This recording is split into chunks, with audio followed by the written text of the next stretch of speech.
Okay. Hello, Nastassja. Welcome to Hello. the interview. How are you? I'm fine. I'm in quarantine right now, so I don't have too much to do, but I feel safe. I feel comfortable in my room, so yeah, no problems right now. And it's Just the happy about Korea, yeah, actually. that's great. Yeah. Happy to hear that. So it's the sixth day for you at the moment, Yes. and you're still not bored, right? Yeah, I'm not bored. We talked about it right now. I have so much to do.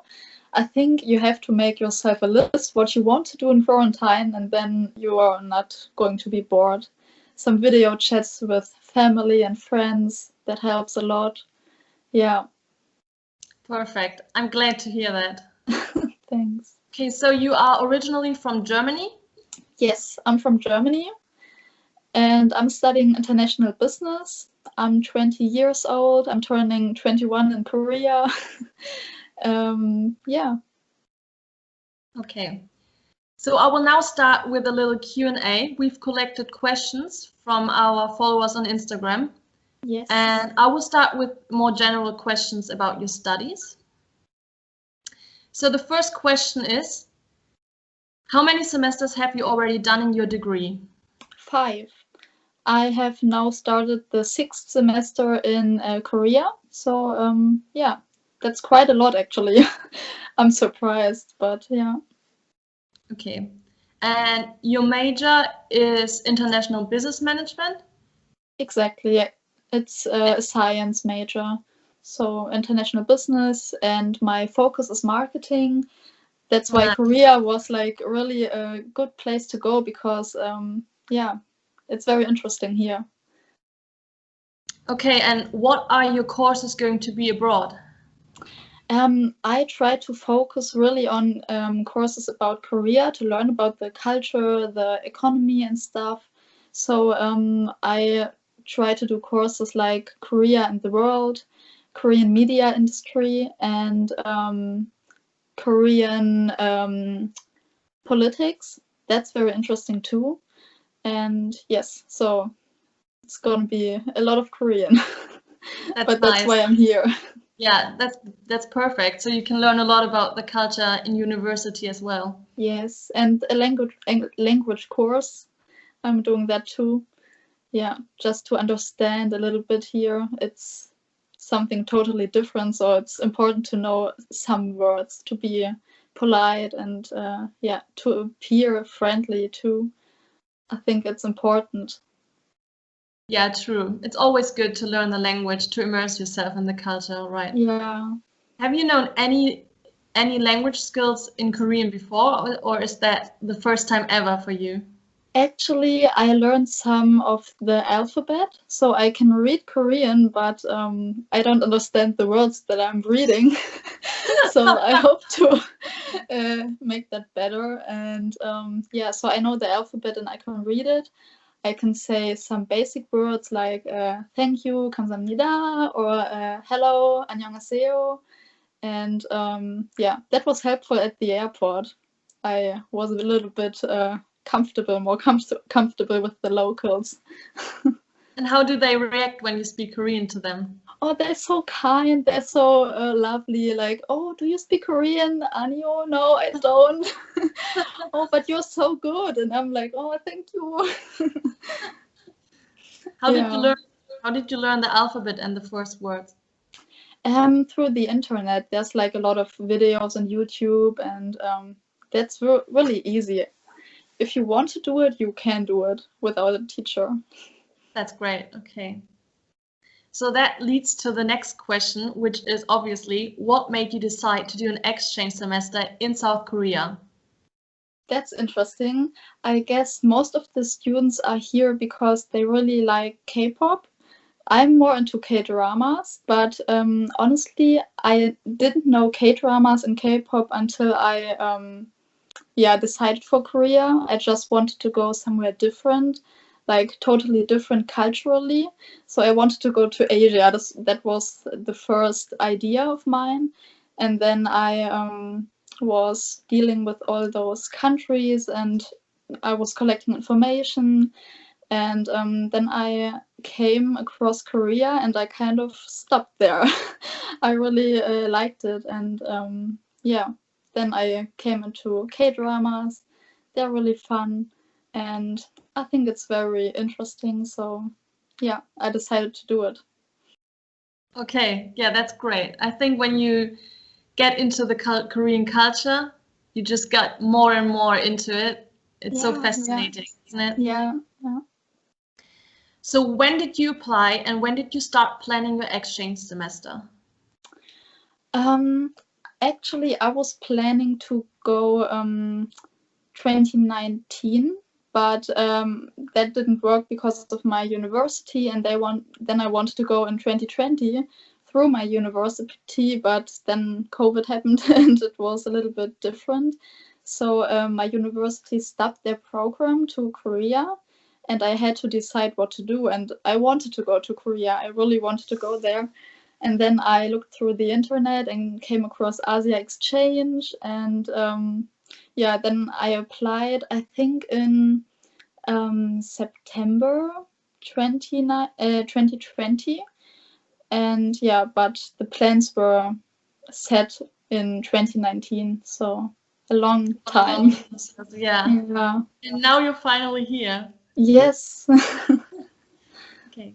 And how was the whole application process for you with Asia Exchange? It was very easy. I think the most annoying thing was the visa, because it's a lot of paperwork, but it's not too much. If you know what to do, then it's really easy, and they're really helpful at Asia Exchange. So you can ask anything via Instagram or via email. They answer really fast. So yeah, I think it was very easy. Okay, so the next question regarding the application is, how did you apply for HOOFs? And can you explain all the steps? So what we already said is that you applied via Asia Exchange.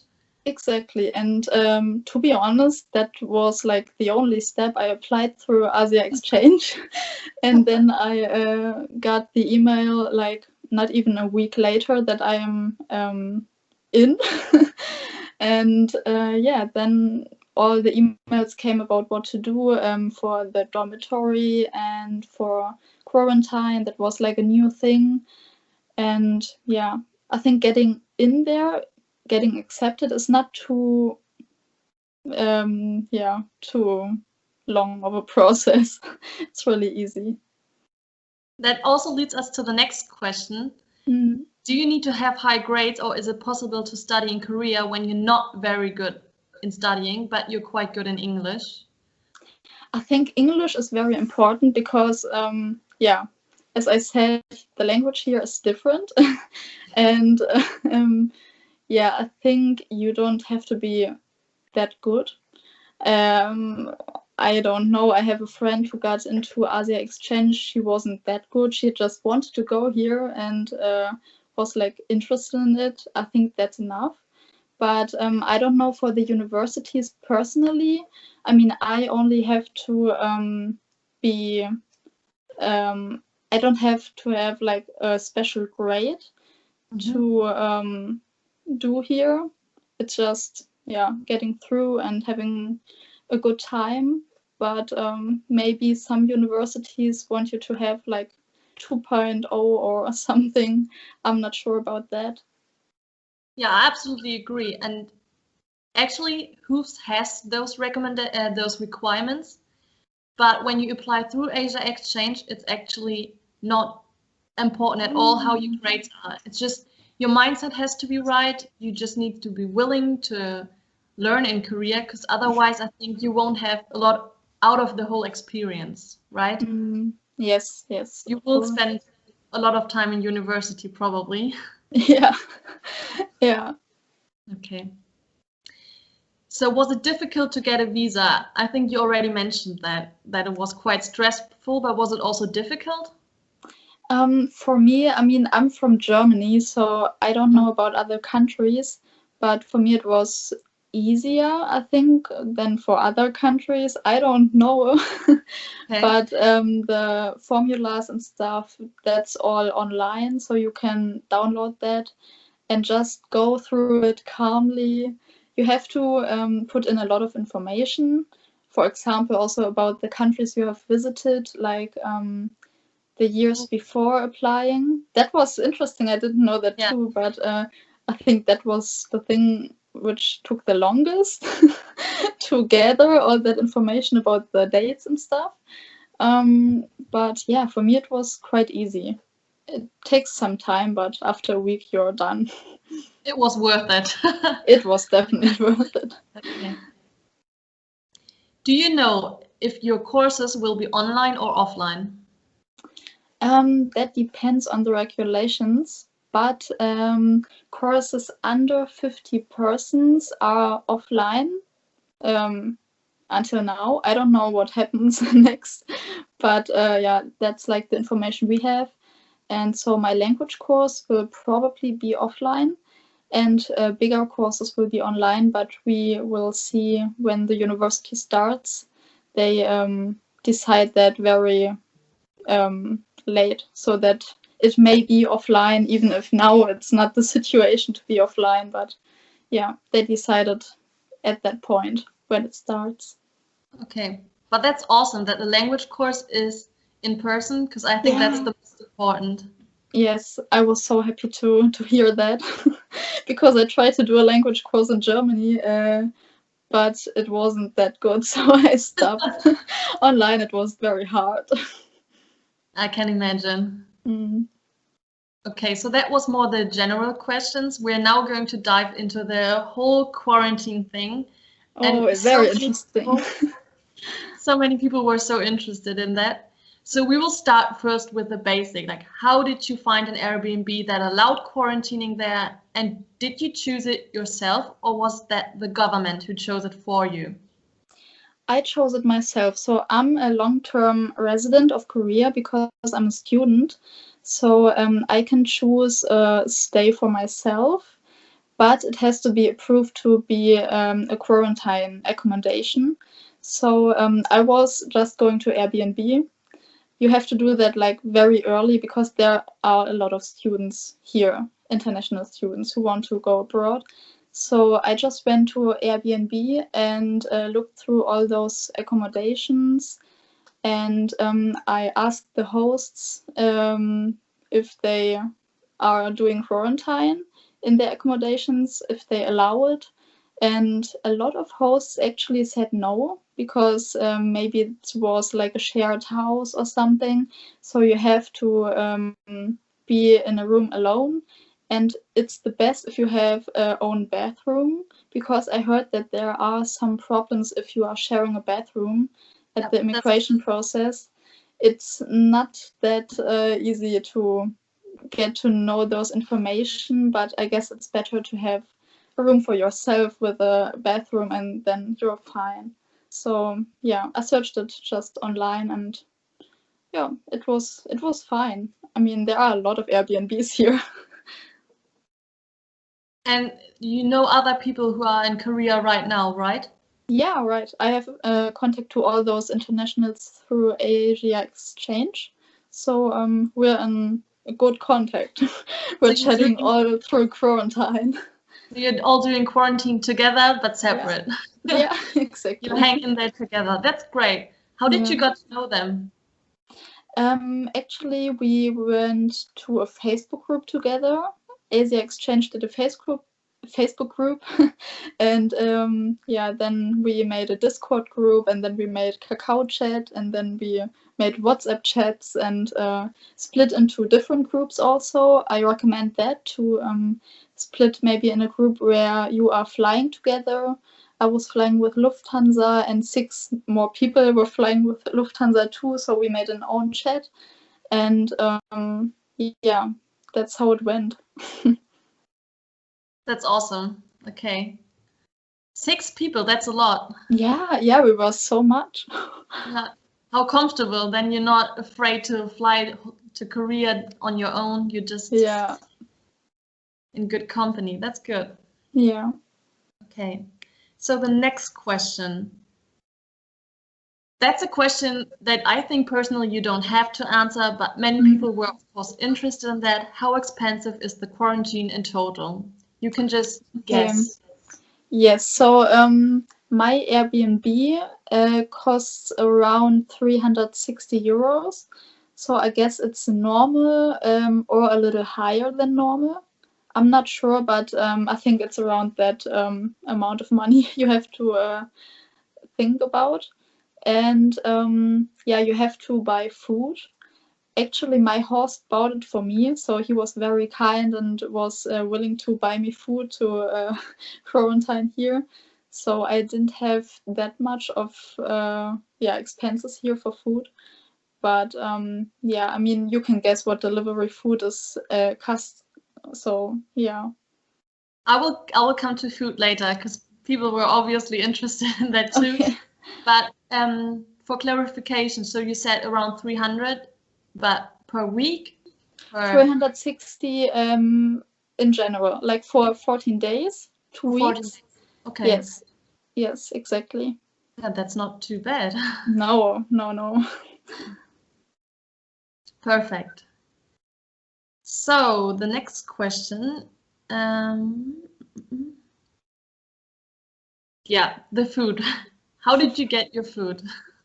Yeah, my host bought it for me. So I asked him beforehand, before I came to Korea, hey, I don't know how it works with my SIM card. I don't know. I don't have a bank account here in Korea. If it is possible to buy food. So I just messaged him and asked if he could buy me food beforehand. And he was very kind and did it for me. So that's how it went for me. But yeah, but many of the other internationals don't have food by their hosts, bought by their hosts. So they have to figure out to get food through apps and stuff. I think it's easy, but we arrived through the Lunar New Year. So there's holidays here actually. The last 4 days were holidays and then they didn't deliver. So yeah, I think it is okay. You have to have a SIM card, I guess. But yeah, through the holidays, it wasn't that easy. Bad timing. Okay, I had no idea. Yeah, I didn't. I also didn't. But there are takeaway delivery food Yeah. chains that you can just order from and they will bring it to your door despite COVID. Exactly. But that's in some areas only. So I think Asia Exchange recommended Mapugu and some other areas. I'm not sure, but you can ask them. The viewers can ask them. Yeah, So ask them. yeah, shuttle delivery is very good for getting food. Okay. Yeah, that's also what I heard. Shuttle was the #1 recommendation. Exactly, yeah. So you also mentioned your SIM card. How did you manage the whole phone situation? Okay, I would definitely recommend to get a SIM card beforehand, before going to Korea. You can just order it on Amazon. I ordered it on Amazon and it was totally fine.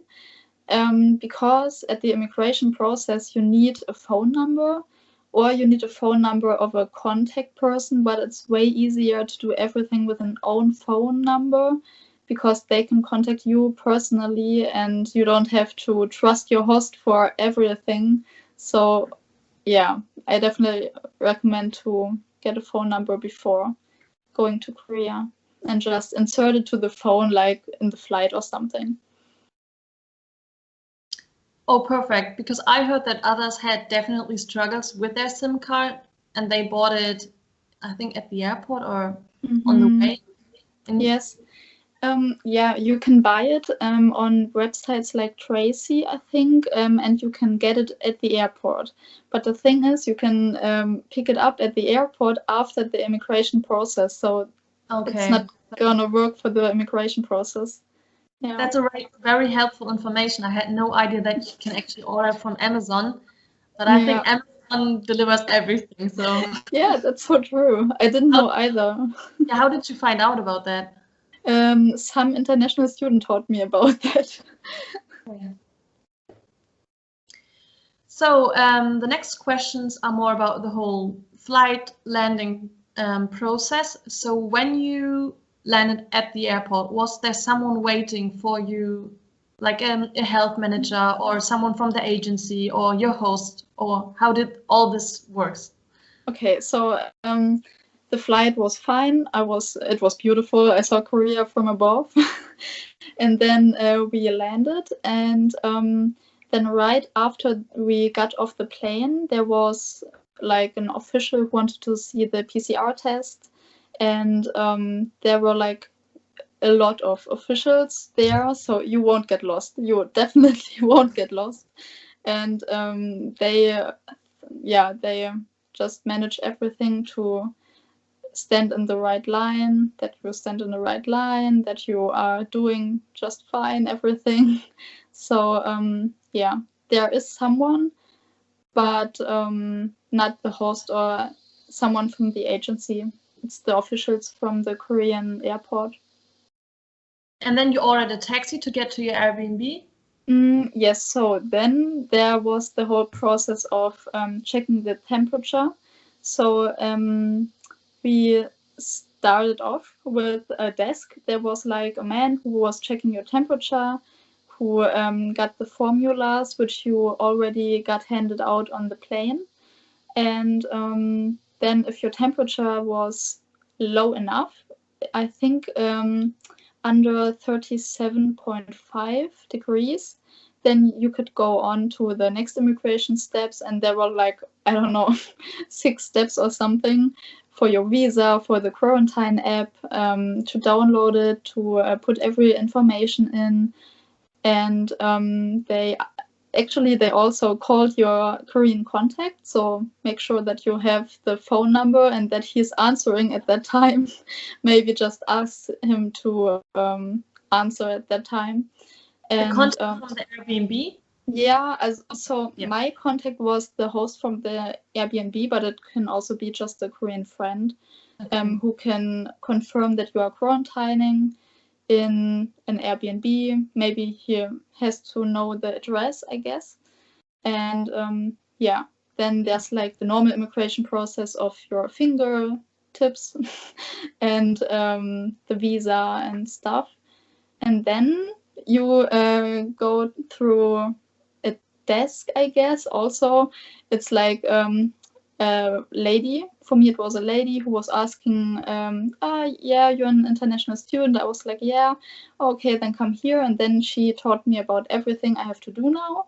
So I knew that I have to quarantine and that I have to go to the health center. So yeah, she taught me about that again. And then she got me to the taxi desk. And I was getting a taxi like very easily. They do it very organized. They are very kind and they really try to make everything calm. Like you are not in chaos or in stress like the whole time. So it's very calm, but of course, personally, I was nervous. But yeah, it was fine in the end. And a recommendation of me is that you have to find a friend, like somebody who flew with you or some international student who you met at the airport, to go through everything like together, because it's so calming to just talk with somebody while waiting for the next line. And yeah, that was good for me. I think landing at the foreign destination before your exchange semester is always super nerve-wracking, but with all those guidelines and procedures, I can only imagine how you felt. But it's so good to hear that you were well taken care of. Yes. And I mean, of course, everyone's nervous, but you will have all documents. You just have to please make sure to have the right PCR test, because 8 people actually couldn't depart from Germany because they didn't have the right PCR test. They had like an English version, but with French sentences on it.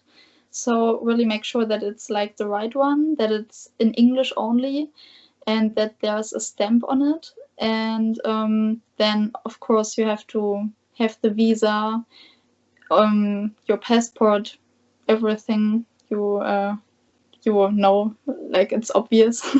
So And all of the 6 people that flew with you to Korea, they made it through the process without any problems.